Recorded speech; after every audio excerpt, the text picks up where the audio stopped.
I'm not sure if you guys know this, but the Jean-Paul Gaultier Le Male bottle was actually modeled after my physique. Nah, just kidding, I'm more a curvaceous Mont Blanc legend. Hey guys, I'm just chilling in the woods talking about fragrances. Perfectly normal day. Jean-Paul Gaultier Le Male, a legendary fragrance. It was made in the 90s and apparently still to this day, a Jean-Paul Gaultier bottle is sold somewhere around the world once every 5 minutes, and this fragrance came out in 1995. This fragrance is revolutionary for a few things. It put perfumer Francis Kurkdjian on the map. He is a master perfumer, has his own brand, everyone knows him. It also revolutionized men's fragrances. It changed the barbershop DNA, which I'll get into later on, and also it just took over the clubs. This was the quintessential clubbing fragrance back in the day, in the 90s and 2000s. However, it has changed a lot since its glory days. Is it still worth buying? In this video, we will discuss the scent, performance, and when to wear the original Le Male, and then we will go on to its alternatives for people who don't want to wear it any longer. Let's get into the video, guys. Class is in session.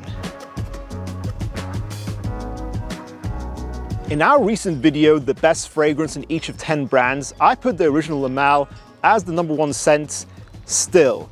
That is my opinion. I am heavily favoring this fragrance. I think it's a very well balanced DNA, which is why I think it became so popular and why it's still so popular to this day. It definitely has a 90s vibe to it, but it attains a perfect balance of both freshness and sweet notes. The main players here are lavender, vanilla, and mint. During the 90s, barbershop fragrances for men were traditionally soapy, clean, rugged, a bit more serious. This took that and changed it to become more playful.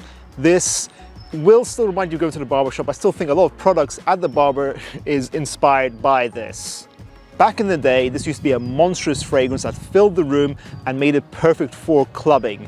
Nowadays, since the 2011 reformulation, this fragrance has become a lot more quiet in its projection. It doesn't last as long as it used to. From my experience on my skin, I'm getting around 6 hours with Le Male and a soft projection. What does that mean?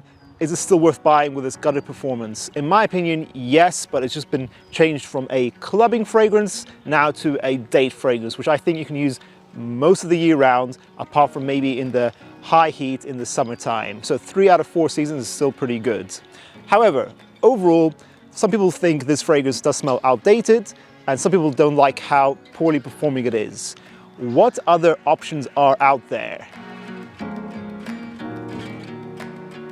If you want an alternative fragrance that builds on the foundation of Le Male, it depends what you're looking for. Do you want a fragrance that can still be used for clubbing? Do you want a fragrance that can still be used for dates like Le Male but smells more modern? Or do you want a fragrance that goes for a more clean approach to the Le Male DNA? If you are looking for the clubbing alternative to Le Male, there's a very obvious choice. Jean-Paul Gaultier's Ultra Male. Just moving this bottle around, I am smelling this. This is a strong fragrance, a lot more appropriate for clubbing. What they've done here with Ultra Male is they've taken the original Le Male's cinnamon and vanilla combination, made it more intense. This is more sugary, diabetic, super sweet, and on top of that, they've added a lot more fruit notes like pear, making this overall smell more bubblegum-like. In my opinion, Ultra Male is a unisex fragrance, but women really love this fragrance. It is a sexy scent. I'm getting about 8 hours of longevity with a loud projection still. This has been reformulated also, but I still think it's definitely suitable for loud environments like the clubs. In the community, there was talks about this being discontinued, but as far as I'm concerned, that is not the case. It is still available on the official JPG website. Let's say you're a romantic man, but you're still modern. This is where I recommend the recent release of Le Male Le Parfum.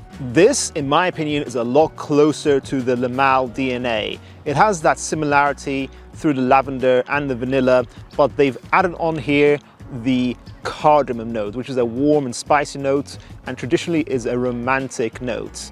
In my opinion, this is a date night fragrance through and through. I think you can use this pretty much all year round. They have made the DNA more linear as well. A lot of people have hyped this fragrance up in the community. I personally found it a solid release. I gave it a 7 out of 10. So Depending on your taste, I definitely think you should try this out. This is a modern, more romantic recreation of the Le Male DNA. It does stay close to the original and last over 8 hours with a moderate projection. Okay, let's say you want a more clean approach to the Le Male DNA. You want something fresh you can wear maybe as a daily signature. I got you. You have two options. Prada Luna Rosa Sport. Like Prada Carbon, they have copied a popular fragrance. They have definitely taken inspiration from Le Male with Sport.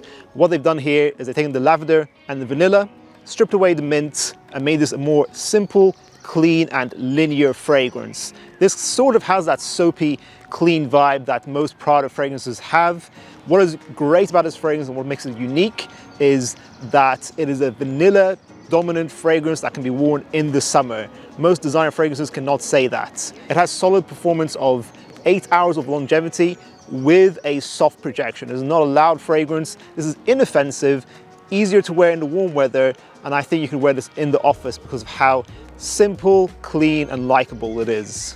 If you're willing to spend a bit more for that fresh Le Male DNA, Amouage Reflection Man. I've said it before, other reviewers have said it before, this is a rich man's warm weather signature. This is the Le Male DNA. They've dampened down the vanilla. It still has some sweetness to it, but it's a lot more wearable in the warm weather, and they focus predominantly on clean white florals such as jasmine and neroli. This also has a lot more woodiness to it. A lot of people don't mention how woody this fragrance is. I've said in a previous video, this is a predominant sandalwood fragrance that comes out especially in the dry down. Overall, 6 to 8 hours longevity with a moderate projection, which is a fairly limited performance for how much money you're spending. Reflection Man is the better special occasion fragrance. I've said before, you can wear this on your wedding day, but overall, I would say Prada Luna Rosa Sport is better value for money. Finally, you can just go ahead and try and buy the original vintage Le Male, which will cost you at least a few $100s. I personally wouldn't do that. According to Chris from Fragmental, Duo Fragrances have made a fantastic clone of the vintage Le Male called Duo Man. We'll leave a link in the description down below for that video that Chris has made, as well as the product page itself, if you guys want to check it out. Hopefully this video helped you out, guys, and helps you decide whether or not to still buy Le Male in 2021. What do you think? Have you smelled this fragrance, or are you interested in trying it? Or would you suggest that people buy the alternatives to this legendary DNA? Thank you for watching, guys. Make sure to check out our other videos. I'll see you in the next one. Class dismissed.